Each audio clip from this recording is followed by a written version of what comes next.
The Galactic Defense Fleet was the pride of the universe. Ships of every shape and size floated in formation, their polished hulls reflecting the light of 100 stars. Tall insectoid commanders moved side by side with scaled warriors. Crystal-bodied engineers hummed quietly as they worked. And then there was Mark Hale, human, fragile, weak, soft, the only one of his kind on the flagship Vanguard. To most of the crew, he was nothing but a mistake, a political token. The Galactic Council had ordered every species to include at least one human in their fleets, for diversity. The aliens had laughed when they first met him. Useless flesh, one of the scaled soldiers whispered as Mark walked by. Brakes. Easy, another said, clicking its mandibles. Even the ship's medical AI had scanned him and announced, "Warning, Unit Hale is biologically fragile. Avoid combat scenarios." Mark had gotten used to it, or so he told himself. He worked harder than anyone, double-checking systems, volunteering for shifts nobody wanted, but it didn't matter. The aliens only saw thin muscles, soft skin, and bones that could snap. That day, the Vanguard cruised at the edge of known space. It was supposed to be a routine patrol, quiet, boring. Mark was at the cum station, sipping terrible fleet coffee, when the console flickered. A sound, low, static-filled, came through his headset. It wasn't on the main feed, just a faint background noise. He frowned. Captain, I'm picking up something weird." From the command platform, Captain Threx, a tall, feathered alien with eyes like molten gold, didn't even look up. Probably interference. "We're near the Veil sector. Space dust. Ignore it." Mark didn't ignore it. The noise came again, sharper this time. Beneath the static he thought he heard a pattern, like short bursts and long ones. Rhythm. He tapped the console, isolating the sound. 3 short bursts. 2 long pause. Then again, it almost sounded like code. "Captain, this isn't random," Mark said, trying to keep his voice steady. "It's repeating." "Act be a distress." Signal. Threx finally looked down, his feathers ruffling in annoyance. "From where?" Mark pulled up the source location. His stomach dropped. The signal was coming from deep inside the Forbidden Zone, a sector marked in black on every star chart. The Forbidden Zone was not empty space. It was worse. Ships that entered never came back. No wreckage, no signals, just gone. The bridge went quiet. Even the hum of the engines felt louder. A crystal engineer flickered nervously. "No one goes there. Ever." An insectoid warrior clicked its claws. Something is sending a signal from inside its bait. A trap. Threx's beak twitched in irritation. End discussion. "You have no orders to enter that sector." Mark hesitated. Every instinct told him to agree, but there was something in that signal, something almost human. "What if it's not a trap?" Mark said quietly. "What if someone's alive in there?" The insectoid warrior gave a harsh laugh. "Even if they are dead already." Mark didn't back down. "I can clean the signal, make it stronger. At least listen before we decide." Threx stared at him for a long moment. His golden eyes were unreadable. Finally, the captain said, "Fine." 30 seconds. Mark's fingers flew across the console. The static melted away, replaced by a faint voice, weak, desperate, speaking in an unknown alien tongue. Yes, but the tone was clear. It was a cry for help. The bridge crew shifted uneasily. Even the ones who mocked Mark seemed unsettled. "It's real," the crystal engineer admitted. Threx's feathers bristled. "If we investigate and it's a trap, we risk the fleet." Mark met his gaze. "And if we don't, we leave someone to die." The silence stretched. Crew waited for the captain's decision. Finally, Threx let out a low hiss. "Prepare a scout team," he ordered. 1 ship, small crew, minimal risk. His eyes locked on Mark. "You found it, human." "Here." "Going." Mark's heart pounded. Wasn't sure if this was a punishment or a challenge. Either way, he wasn't about to say no. Within the hour, the scout ship Arrow detached from the Vanguard. Mark sat in the co-pilot's seat, strapped in beside a silent insectoid pilot whose claws tapped impatiently on the controls. Behind them, two heavily armed alien soldiers checked their weapons. Through the viewport, the forbidden zone grew larger. It wasn't a place in the normal sense, more like a hole in the galaxy. The stars around it looked wrong, stretched like they were bending away. Mark swallowed hard. Every story he'd ever heard about this place ended the same way. No survivors. Entering boundary, the pilot clicked. The moment they crossed the invisible line, Mark's stomach turned. The stars vanished. Space itself went dark. Not just black, but an absence of light so deep it felt like falling into nothing. The Arrow's scanners went dead. Every display on the console filled with static. The only sound was the faint, repeating distress signal, still calling for help from somewhere inside the void. Mark leaned forward, eyes locked on the signal feed. The others were tense, weapons ready. Couldn't explain why, but something told him this was only the beginning, and that whatever they found here would change everything. Into the forbidden zone, the shuttle Sparrow slid away from the main fleet like a small fish leaving the safety of the school. Inside, Lieutenant Mark Hale sat strapped into his seat, the hum of the engines vibrating through his bones. Every other seat was filled with alien soldiers, stronger, faster, and far more dangerous than him. And they all knew it. Across from him, a tall reptilian officer named Vark leaned forward, his scales glinting under the shuttle's lights. "So human," Vark said, his voice a low growl. "You think you can see things we can't?" Mark didn't rise to the bait. "I just noticed something. Off. That signal isn't random. It's repeating in a way that matches human distress." "Codes," Vark chuckled. "Or maybe your fragile brain is making patterns out of nothing. Happens to your kind often." Mark kept quiet. He knew arguing wouldn't change their opinion. The Sparrow's pilot, a sleek, insect-like being named Tyrix, clicked his mandibles. "We are crossing into the forbidden zone. Scanners show nothing, no ships, no planets, no energy readings."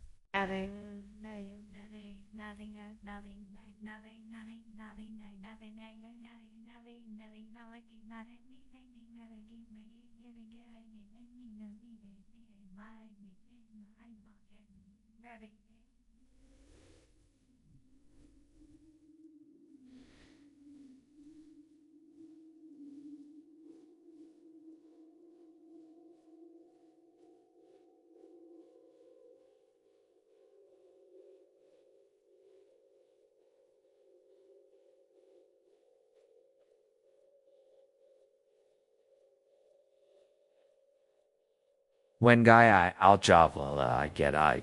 That was impossible. The signal had come from here. Mark leaned over the console, eyes narrowing. "Slow down." "There just for a second, your sensors dipped. Run it again." Tyrix hissed in annoyance but complied. The readings flickered. Then a faint blip appeared. "Could be debris," Vark muttered. Mark shook his head. "No, it's moving, and it's hiding its energy signature." "That's not debris. That's someone trying not to be found." Ow. The shuttle followed the faint trail deeper into the zone. The darkness outside the viewports grew heavier, as if space itself was thicker here. No stars, no light, just an endless black. Suddenly, the ship shuddered. Warning lights flashed. "What was that?" Tyrix snapped. "Gravitational distortion," the navigation AI answered. "Something large is nearby." Mark's heart pounded. "Large? As in a ship?" The AI hesitated. "No, larger than a ship." Before anyone could react, the blackness ahead shifted and a massive shape emerged from the void. It was unlike anything they had ever seen. Its surface rippled like liquid metal, and it seemed to absorb the light around it. The signal they had been tracking suddenly grew louder, almost desperate. "It's coming from inside that thing," Mark said. Vark slammed a clawed fist on the console. "Impossible. No one survives inside a void beast." Mark repeated, his voice low. Tyrix's antennae twitched. Ancient predators from the edges of space, thought to be extinct. The Sparrow's crew stared at the shifting giant outside. The distress call kept repeating.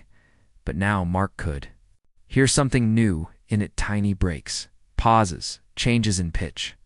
It wasn't just a distress call anymore. It's a message, Mark whispered. A warning. Vark snorted.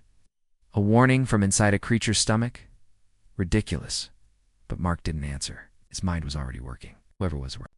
Inside was still alive. They were using the signal to say something the fleet didn't know. Then the void beast moved. It turned its massive, formless head toward the shuttle. The darkness around it swirled, pulling the sparrow closer like a leaf caught in a whirlpool. Tyrex shouted. The shuttle shook violently. As the void beast's pull grew stronger, Mark gripped the seat. He knew one thing for sure. They didn't figure out that hidden message. They were all going to be swallowed. And whatever was inside that thing might be the only clue too. Surviving. The shuttle sparrow trembled as the void beast's pull dragged it closer. Outside the viewport, the creature's surface rippled and twisted like black liquid, swallowing every trace of starlight. Mark Hale's hands moved quickly over the console, his eyes scanning the repeating distress signal. There's something here, he muttered. It's not random, it's... The coated Vark's claws gripped the armrests. We don't have time for your human games. That thing will crush us in minutes. Mark ignored him. The signal was a simple pattern to most species. But to a human brain one trained on Earth's old binary codes, it was obvious. Short. Pulses. Long pulses. Pauses in strange places. It's a coordinate, Mark said suddenly. They are telling us where to go inside the creature. Tyrex snapped his mandibles in disbelief. Inside? You want us to fly into the void beast? It's our only chance, Mark said firmly. If they're still alive, they know something we don't. The pull grew stronger. Alarms screamed. The sparrow was being swallowed whole. A wall of darkness filled the viewport. Then everything went black. No stars, no space, no outside light. Just the sound of the engine straining. The interior. Lights flickered, then steadied. Mark stared at the readings. Gravity was unstable. Sensors were blind. But the signal was still there, louder now, almost as if they were inside a tunnel. Follow these coordinates, Mark told Tyrex. The insectoid pilot hissed but obeyed, steering into the darkness. Strange shapes drifted past, floating fragments. Of ships, twisted metal, shattered hulls. Graveyard, Vark growled. Everything that enters this monster dies here. The signal changed again. Now there were two patterns, one repeating slower than the other. Mark's brow furrowed.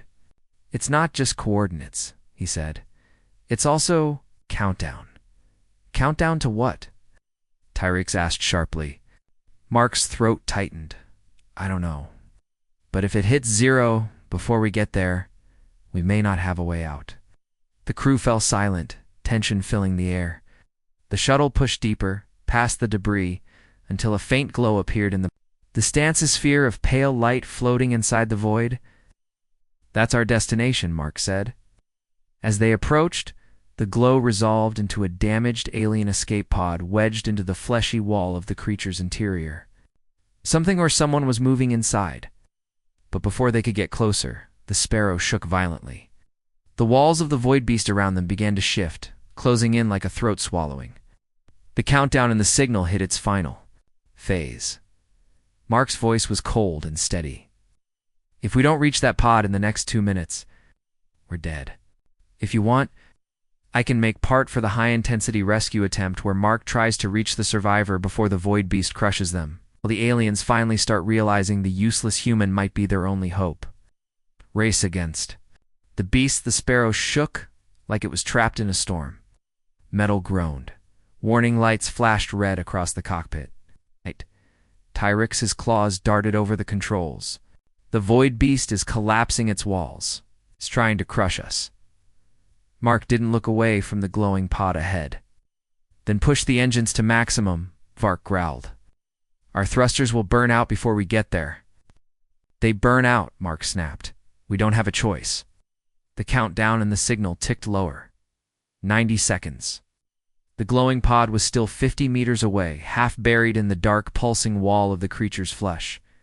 Strange black tendrils writhed around it, pulling it deeper. Tyrix angled the ship. Bark. Be ready to cut those tendrils the moment we're close enough. The alien mercenary flexed his claws, eyes narrowing. If we live through this, human, I'm buying you a drink. The Sparrow roared forward, engines screaming.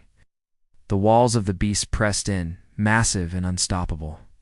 Shards of broken ships spun past, colliding with the hull. 70 seconds. They reached the pod. It was cracked, sparking with dying power. Inside, a figure in a dark suit slammed a fist against the viewport, trying to get their attention. Tetherline, Mark ordered. Mark launched the magnetic tether. It latched onto the pod with a loud clang. Pull! Mark shouted. The winch dragged the pod toward the airlock, but the tendrils tightened, refusing to let go. 50 seconds. Vark slashed at them through the open hatch, the void beast's dark flesh spraying strange liquid. One tendril recoiled, another wrapped around the pod, pulling back. Mark's mind raced. The countdown wasn't just about rescue, it had to mean something bigger. 40 seconds. He grabbed a plasma cutter, ignoring Tyrex's warning hiss. Keep us steady. Mark stepped into the hatchway, heat from the cutter burning his gloves. He sliced deep into the tendril, the smell of scorched alien flesh filling the air. The pod jerked free. 30 seconds. They reeled it in. The figure inside slumped against the glass. Tyrex was already reversing thrusters, pulling away from the closing walls. Punch it, Mark yelled. The Sparrow shot backward through the collapsing tunnel. The countdown hit 10 seconds. The glowing sphere around the pod suddenly expanded, blinding white light bursting outward. The void beast screamed, a sound that rattled their bones. The walls tore apart, light flooding the darkness. When the glare faded, they were drifting in open space. Alive. Mark stared at the rescued pod. Whoever was inside had just saved them, or maybe, he thought grimly, they had only escaped the first danger. The pod was pulled into the Sparrow's cargo bay with a final metallic thud. Steam hissed as the seals released.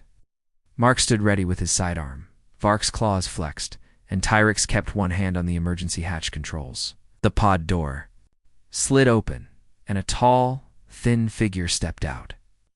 The suit they wore was black and scarred from battle. As the helmet visor was darkened, it slowly retracted. Inside was human. A woman with pale skin, cold eyes, and a thin scar across her cheek.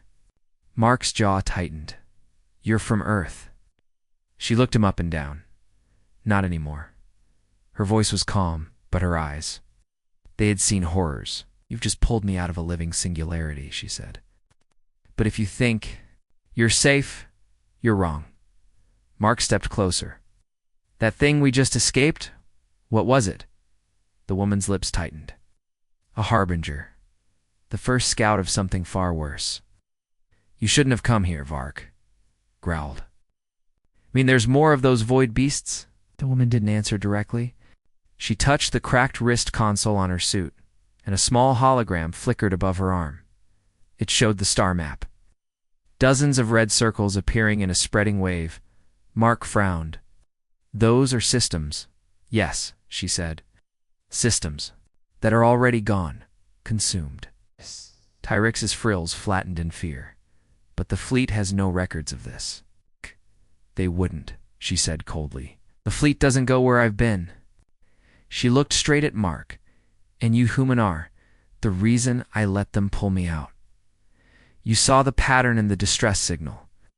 That means you can see them too. See what? Mark asked. Her voice dropped to a whisper. Their trail. Mark felt a chill run down his spine. The woman leaned closer. If you don't turn this ship around right now, you'll lead them straight to the fleet. And then the galaxy falls. Before Mark could answer, the Sparrow's sensors screamed. Something massive was following them through the rift. The only one who can stop it? The Sparrow shook violently. Warning lights flashed across the bridge, and the deep, unnatural roar of something impossible echoed through the hull. Ack! Mark rushed to the controls. What's on our tail? Tyrix's frills stiffened in panic. Not a ship, not a creature, something between both. On the screen, the darkness behind them moved, shifting like smoke, but with glowing points that could be eyes. The survivor's voice cut through the alarm. It's found you. That's how they hunt. They follow the echo of your mind.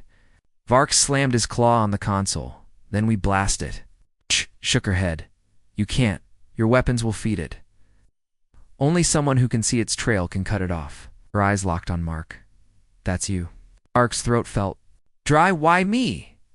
You noticed the signal pattern when no one else did. You saw the hidden code. That means your mind works differently. She stepped closer, her voice low but urgent. You can map their movements before they make them. But only if you trust yourself. The ship groaned as if being pulled backward.